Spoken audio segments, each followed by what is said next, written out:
Oi, pessoal. O vídeo de hoje eu queria fazer uma reflexão sobre como o Brasil vem enfrentando esse problema da pandemia, mas principalmente olhando para frente.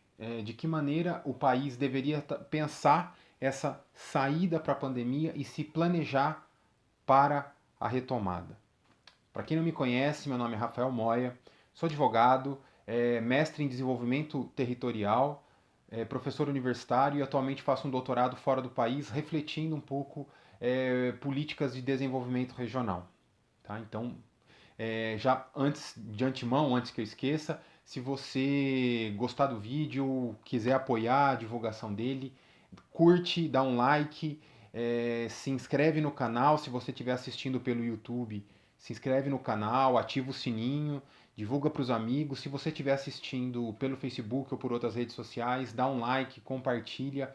Eu acho que uma das formas, acho que esse engajamento é muito importante para a gente ter um incentivo a continuar fazendo os vídeos e ajudando, trazendo um pouco de reflexão sobre todos esses problemas, esses desafios, porque eu acho que a gente vai se tornar cidadãos e cidadãs melhores quando a gente tiver conhecimento. Então, faço esse pedido para vocês. Bom, todo mundo é meio consenso o caos da maneira que o governo Bolsonaro vem enfrentando a pandemia. Eu tenho comparado muito como outros países de mais sucesso, de menos sucesso, vêm combatendo a pandemia e queria trazer um pouco dessas reflexões para vocês, porque o Brasil precisaria ter, bom, primeiro, uma unidade, né, um acordo nacional sobre como combater essa pandemia, uma unidade no país e, ao contrário, você teve o governo federal lutando contra, né, medidas de distanciamento social, medidas de enfrentamento à pandemia. E aí, por exemplo, alguns países fizeram, e eu acho que isso caberia ao Brasil, combates regionais. Então, não dá para você dizer que o Sergipe, que é o menor estado territorialmente do país, vai ter os mesmos desafios de Minas Gerais, ou, por exemplo, Porto Alegre, os mesmos desafios de Fortaleza.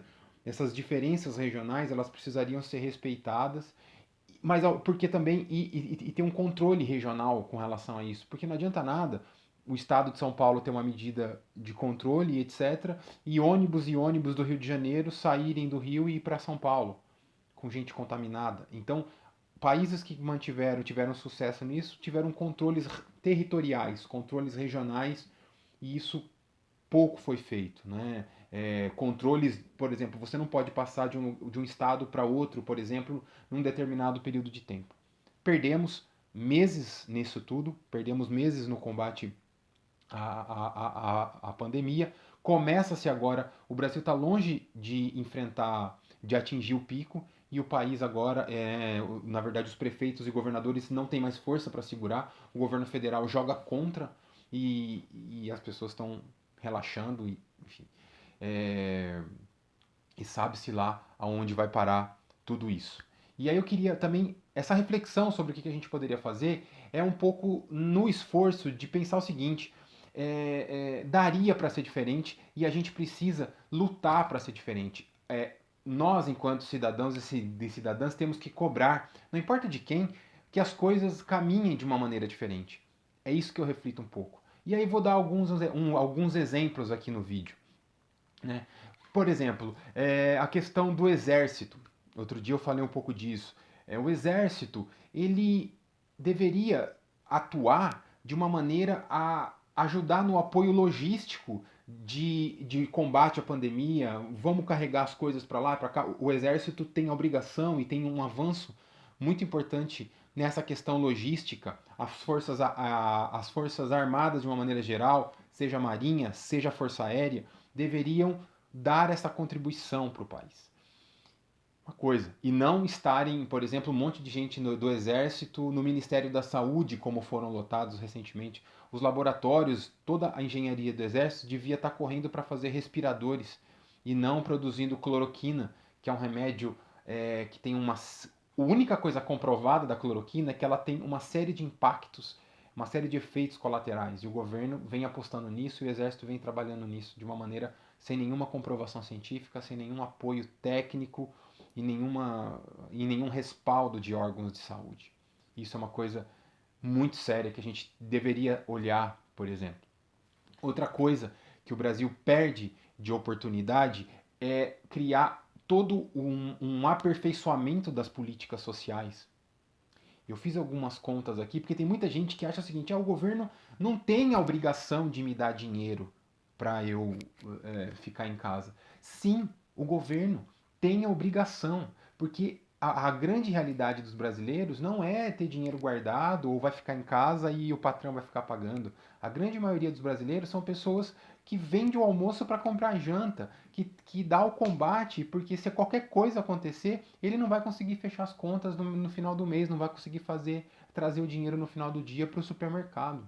Então, o governo federal tem condições, teria que estar exigindo que as pessoas fiquem em casa, mas pagando para as pessoas ficarem em casa. E esse dinheiro não só manteria as pessoas em casa, como esse dinheiro irrigaria a economia. Porque não existe contradição entre combate à pandemia e a economia. Não existe essa contradição. Ao contrário, o Brasil só vai retomar sua atividade econômica real e de fato quando controlar a pandemia. E é isso que as pessoas, que os cidadãos brasileiros precisam entender. Não existe essa contradição. E aí eu fiz algumas contas rápidas, olhando o orçamento. São dados que estão na internet, no portal da transparência, que qualquer um pode acessar. Né? Eu vou pegar aqui alguns dados pontuais e de uma maneira muito simplificada para vocês. O orçamento do Brasil no ano passado foi 3,5 trilhões de reais. 3,5 trilhões de reais o governo federal arrecadou no ano passado, certo? Aí eu peguei aqui um dado muito específico, o dado da população economicamente ativa. O que é a população economicamente ativa? São pessoas que estão em idade de trabalhar. Então você tira as crianças e você tira os idosos e que já estão aposentados. Que no caso as crianças, né, não têm nenhuma renda, nunca tiveram, mas os idosos já teriam a sua aposentadoria e os seus auxílios. Então estamos falando aqui da população economicamente ativa. Segundo dados do IBGE, a população economicamente ativa do Brasil são 91 milhões de pessoas, certo? Então, se a gente pegar 80% dessas pessoas que precisariam de um auxílio, considerando aí 20% seriam funcionários públicos, pessoas que já têm uma renda, né, razoável e que não precisariam desse recurso. Mas 80%. Nós estamos falando aí de 73 milhões de brasileiros, certo? Você pode falar, cara, é muita gente. Mas olha só, se o governo ajudasse esses 73 milhões de brasileiros com R$ 1.000 por mês, nós estamos falando aí de 73 bilhões de reais. Você pode falar, meu Deus, isso é muito dinheiro. Mas se você pegar o dado do orçamento do governo federal, estou falando só do governo federal, não estou nem falando dos municípios e dos estados. Se você pegar o orçamento do governo federal, nós estamos falando aí que isso é 2% do orçamento. 2% do orçamento. Se o governo federal pagasse em um ano isso para as pessoas, nós estamos falando aí de 24% do orçamento do governo federal. Aí você pode falar, nossa, mas é muito. Isso iria dinamizar a economia, isso iria manter a economia ativa. E então, mesmo, vou dar um exemplo, mesmo o dono da padaria, ele poderia, a padaria dele está fechada, ele poderia ficar em casa recebendo esse auxílio emergencial, não é nem os R$ 600 que está sendo pago, R$ 1.000, ele poderia ficar em casa, e quando a padaria dele abrisse, ou a lojinha do bairro abrisse, as pessoas teriam um certo dinheiro para poder ir consumir. Então você teria uma demanda reprimida e você teria a população irrigada com dinheiro. E 40% dessas compras viram imposto para o governo novamente. Então olha só, a pandemia poderia ser uma oportunidade do país acabar com a pobreza. Como acabar com a pobreza? Porque se todo brasileiro que precisa, no caso eu estou calculando 73 milhões, são contas supostas, mas para dar um exemplo para vocês das coisas que poderiam ter sido feitas. São pessoas muitas pobres, miseráveis. Se o governo pagasse R$ 1.000, você tiraria essas pessoas da miséria. Então, o Brasil poderia sair dessa pandemia forte. Seriam 73 milhões de pessoas consumindo, com poder de consumo. Então, é esse tipo de coisa, é esse tipo de discussão que a gente deveria fazer enquanto Brasil, enquanto país. E que o governo federal não faz. né? Então, porque se você. Só que o que o governo fez? Isso o governo não demorou para fazer. O Guedes aprovou um monte, bilhões e bilhões de ajudas para os bancos e para as grandes empresas. Porque isso tem um efeito econômico perverso. Porque olha só, é uma coisa que pouca gente pensa. Se você pega R$ 1.000, eu sou o governo, vamos imaginar assim. Se você pega R$ 1.000 aqui nessa mão e R$ 1.000 nessa mão, e você fala o seguinte: olha, esses R$ 1.000 eu vou dar para um pobre e esses R$ 1.000 aqui eu vou dar para um cara muito rico. Esse cara muito rico, o que que ele vai fazer com esses R$ 1.000 que eu der para ele? Ele vai guardar. Porque ele não precisa desse dinheiro para consumir. Ele vai guardar. Então esse dinheiro não vai girar a economia. Agora, esses R$ 1.000 aqui que eu der para um pobre, uma pessoa pobre, ele vai consumir. Não importa o que ele consuma, ele vai consumir. E esse consumo vai gerar impostos, vai gerar emprego e vai gerar a economia girando. É isso que as pessoas precisariam entender. Que quando a gente fala de governo federal, não estamos falando da Dona Maria, que tem precisa guardar dinheiro, se gastar mais do que. Não, a gente tem que mudar esse padrão mental. Infelizmente, a gente está numa situação onde as pessoas não têm esse conhecimento. E a gente deveria cobrar isso do governo federal. Né? Porque o governo federal deu, eu estava dando esse exemplo, o governo federal deu 1.600 bilhões para 6 bancos. Quer dizer, isso só no ano passado, de juros e amortizações da dívida. Tava na hora de falar, olha, entrou uma pandemia, meus amigos, acabou a farra, agora nós vamos ter que rever isso. E isso sem fazer uma alteração no regime tributário, que você também, em épocas de pandemia, a história mostra que tanto no Brasil quanto em outros países do mundo, você teve enfrentamentos efetivos a esse tipo de coisa, onde o rico precisa, não estou falando rico, milionários precisam pagar mais impostos para que a economia gire. E isso é interessante para eles, porque se o país quebrar, eles também, os negócios deles não vai poder girar.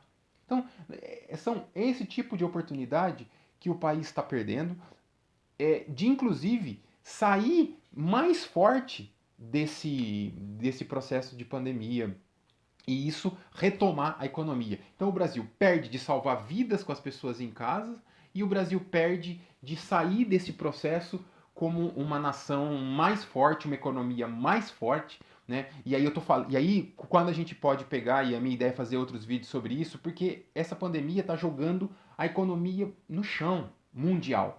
Então não é o comércio abrindo que vai salvar a economia do país e os empregos do país. Agora, o Brasil poderia estar discutindo, neste momento, uma retomada diferente da economia, repensando o seu parque industrial, porque não dá para ficar refém de outros países em algumas coisas básicas de saúde e de alimentação. O Brasil podia estar pensando uma economia verde através da Amazônia, das riquezas naturais que o Brasil tem, transformar as principais cidades do norte do país em potências na economia do saber, na economia criativa, investir pesado em pesquisa para as universidades e não cortar a bolsa como tem sido feito. Então, eu queria trazer só esses elementos aqui para vocês, porque eu acho que a gente precisa olhar para o futuro e começar a pensar em propostas para o nosso país. Eu acho que é isso que a gente precisa, de propostas. Não, pouco importa quem seja a pessoa ou as pessoas que vão levar essas propostas, mas está na hora da gente refletir isso e sair dessa loucura que esse governo federal, esse governo Bolsonaro tem colocado o país. E a gente tem que ter força e uma grande autoestima para pensar que nós somos um dos maiores países do mundo, um dos maiores países com recursos naturais, uma população de 200 milhões de pessoas. E nesse rearranjo das forças econômicas, o Brasil poderia sair como uma grande potência e um grande player, e não como um cão sarnento, que é como o governo Bolsonaro tem construído a imagem do país lá fora. Eu queria trazer essas reflexões para vocês. A gente precisa continuar no combate de pensar que país a gente quer. Espero que tenha trazido algumas reflexões importantes para vocês. Se vocês gostaram, peço de novo, curte, compartilha, divide com os amigos. Se você está assistindo isso fora do YouTube, peço que você vá no YouTube e se inscreve no canal para a gente continuar fazendo mais conteúdos como esse e mais detalhados e outros temas, que eu acho que é uma forma de dar uma contribuição aí para o debate que está sendo colocado.